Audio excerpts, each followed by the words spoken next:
देखिए साथियों, आज हम हरियाणा के अंदर हैं और हरियाणा में भी नौगामा खाप, और ये नौगामा खाप वो खाप है कि अगर किसी के ऊपर भी आंच आती है तो सबसे पहले नौगामा खाप आंदोलन का ये बहुत बड़ा केंद्र है। और इस केंद्र से आज जब मैं यहाँ से आया तो मुझे लोगों ने बताया था कि यहाँ एक वो आंदोलन हुआ था, बिजली आंदोलन, जो बिजली के बिल माफ करने के लिए इन्होंने आंदोलन किया था और किसानों के ऊपर गोलियां चली थी और उसमें किसान शहीद हुए थे इसी चौराहे पर, चौराहे से करीब 100 गज की दूरी पर। और वहां करीब 12-13 लोग जो है शहीद हुए थे और 3 किसान यहाँ के, जो अभी 13 महीने किसान आंदोलन दिल्ली के बॉर्डर पे चला, 3 किसान उसमें शहीद हुए। तो इन लोगों ने एक बहुत बड़ा काम किया इस भारतीय किसान यूनियन नौगामा खाप ने कि उनका एक स्मारक बनाया गया। ये वो स्मारक है, आप देख सकते हैं, ये शहीदों की वो तस्वीरें हैं जो किसान आंदोलन में शहीद हुए। और ये इन्होंने एक बहुत अच्छा, बहुत सुंदर एक इनका स्मारक बनाया गया, उनकी स्टैचू, आदम का स्टैचू लगाई गई जो किसान शहीद हुए। इसके ऊपर पहली मंजिल पर एक ट्रैक्टर है, फार्म ट्रैक।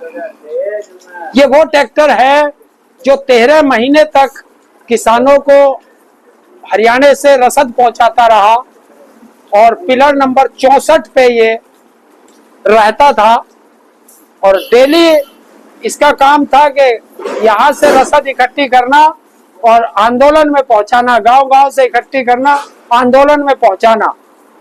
और जब आंदोलन खत्म हुआ तो यहाँ के किसानों ने एक निर्णय लिया, सबने बैठ के, कि ये वो ट्रैक्टर हमारी निशानी है और इसके लिए ये पूरा इन्होंने स्ट्रक्चर खड़ा किया, उनकी तस्वीरें लगाई और ये ट्रैक्टर हमेशा के लिए, यादगार के लिए एक शीशे के फ्रेम में रख करके छत पे रख दिया। और उसके ऊपर तीसरी मंजिल पर बैलों की जोड़ी, किसान और किसानी खड़े हैं। ये वो है कि किसान की तो एक पहचान ही बैल होती थी, तो वो बनाया गया इतना सुंदर स्मारक। तो मैं हर किसान से कहना चाहूंगा जो भी यहाँ से गुजरे, ये नौगामा खाप का ये गांव है, कौन सा गांव है? कुलकर्णी। ये कुलकर्णी आंदोलन के नाम से भी जाना जाता है। तो इस कुलकर्णी में एक बार जरूर हमारे किसानों को सही नमन करें जो हमारे किसान शहीद हुए हैं। और मैं यहाँ आया तो ये सरपंच साहब है यहाँ के, और इधर ये प्रधान जी हैं, और बाकी ये सारे वे योद्धा हैं जो 13 महीने तक किसान आंदोलन बॉर्डर पर डटे रहे। और ऐसे योद्धाओं को, क्योंकि ऐसे बुजुर्ग हैं और इनका हमें मार्गदर्शन भी मिलता है, तो मैं इन सबको एक बार तो अपनी तरफ से राम राम भी करूंगा। और मैं उम्मीद करूंगा कि जब भी कभी आंदोलन हो तो जो हरियाणा ने सबसे ज्यादा बढ़ चढ़ के हिस्सा लिया और इस आंदोलन को सफल बनाने में, और जब 28 तारीख को गाजीपुर बॉर्डर पर राकेश टिकैत जी के आंसू निकले थे, तो हिंदुस्तान में सबसे पहली बार हरियाणा एकदम से खड़ा हुआ और पूरा हरियाणा जाम कर दिया था। इस आंदोलन को बचाया था हरियाणा ने। और फिर हरियाणा ने कहा था कि कोई माई का लाल ऐसा पैदा नहीं हुआ जो राकेश टिकैत जी को गिरफ्तार कर ले, और पूरा हरियाणा जाम किया, बुजुर्गों ने जाम किया और युवाओं ने गाजीपुर बॉर्डर की तरफ कूच किया। सरकार हिली, सरकार वापस हटी, प्रशासन पीछे हटा, आंदोलन बरकरार रहा। और आंदोलन चलते चलते जब 13 महीने हुए तो देश के प्रधानमंत्री को हाथ जोड़ करके इन्हीं किसानों से माफी मांगनी पड़ी, वो तीनों काले कानून वापस लेने पड़े, तब किसान अपने घर की तरफ गया।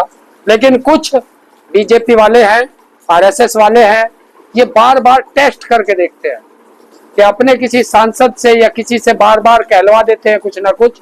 तो अभी उनकी एक मंडी से सांसद है, उसने फिर ऐसा ही एक बयान दिया कि तीनों काले कानून वापस आने चाहिए। तो मैं हरियाणा की जनता से कहता हूं कि भाई तुम्हारे पास एक मौका, इस बयान के बाद सबसे पहला मौका हरियाणा के पास है 5 तारीख का। तो 5 तारीख को ऐसा बटन दबा दो, उनको बता दो कि हिंदुस्तान में अब कोई पैदा नहीं हुआ जो उन 3 काले कानून को वापस ला सके, क्योंकि वो हम संसद में वापस करा के राष्ट्रपति की मोहर लगवा चुके हैं। और जो भी अब इन काले कानून की बात करेगा वो अब इस देश पे कभी राज नहीं करेगा। तो 5 तारीख होगी, हरियाणा के लोग होंगे और ईवीएम का बटन होगा और बीजेपी के खिलाफ होगा, ऐसा मैं इनसे अपील करना है। भारतीय किसान यूनियन जिंदाबाद, भारतीय किसान यूनियन जिंदाबाद, किसान एकता जिंदाबाद, किसान एकता जिंदाबाद। और मैं एक चीज और कहने आया था इनसे कि देखिए, लड़ाई बीजेपी और कांग्रेस के अंदर है। बहुत सी पार्टियां यहाँ और भी बाहर से आके भी चुनाव लड़ रही है, तो ये वोट कटुआ पार्टी है। 2-2, 4-4 आप अगर इन्हें सीट भी दे दोगे तो ये फिर कूद के बीजेपी की गोद में जाके बैठ जाएंगे और फिर बीजेपी आपका खून चूसेगी।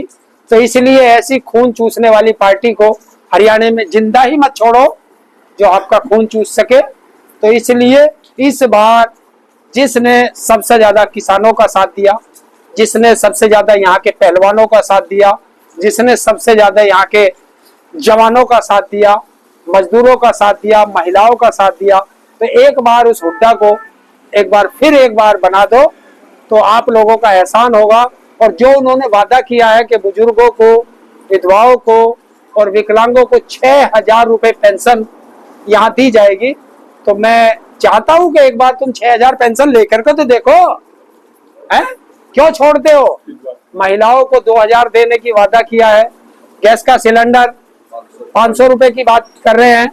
और मैं ये कहने इसलिए आया हूं कि जो इन्होंने अभी पिछली सरकार बनाई है कांग्रेस ने, उनमें जो ये वादा किया था वो लागू कर दिया इन लोगों ने, तो फिर अपने यहाँ भी लागू कराओ, आप लोग भी उसका फायदा लो, कम से कम आप लोगों को कुछ फायदा हो। और दूसरी चीज है, हमारे किसानों को एमएसपी पे गारंटी के कानून की बात चल रही है, और जो हमारे बच्चे इधर उधर भटक रहे हैं, बेरोजगार हैं, उनके रोजगार की बात हुई है, अग्निवीर वापस होने की बात हुई है।